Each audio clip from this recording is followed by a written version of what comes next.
If we're not very well grounded, wealth and success and fame would destroy us. And I think this is very important because so many people nowadays, the whole thing is about how many likes we can get on social media, how famous we can become. The younger generation seems to be all about trying to become influencers. I was reading this week in the book of Esther, and the book of Esther, among other things, highlights the attempt by a man named Haman, a high ranking official in the Persian Empire, to destroy the Jewish race. And King Ahasuerus, or Xerxes, the Persian king, went ahead and went along with the plan, I guess not really considering the ramifications of it, to commit mass genocide. And Esther chapter 3 says that after he had signed the order, so to speak, and the heralds had taken off with the pronouncement, that he and Haman, this high-ranking official that I mentioned, sat down to drink. But then the whole capital was in an uproar.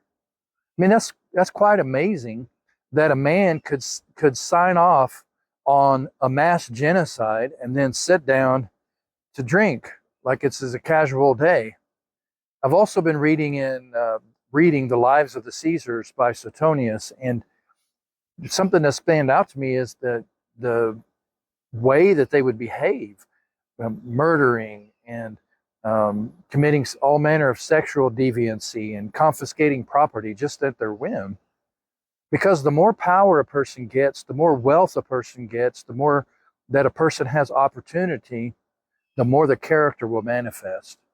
If you're a godly person who's well grounded in Christ and you're being led by the Spirit and you gain wealth and power and influence, you could use that for great good. But if you're a person who's still immature, who's led by their lusts and their passions, who's driven by the carnal nature, then you can become very destructive, not only to yourself, but to those that are around you. I mean, just take, for example, people, you see these reports of people that win the lottery. And you think if I won, X number of $1 million, I'm set, I'm good. But then you'll see these stories about people that win the lottery and then they go off the rails into addiction, or their children. Or I read one where a guy's brother tried to kill him to get at the funds. So as much as we want to be successful, as much as we want to gain wealth and achieve in life, let's make sure that we're grounded in Christ and that God can bless us because we're blessable. Never forget that the devil can bless, so to speak, also.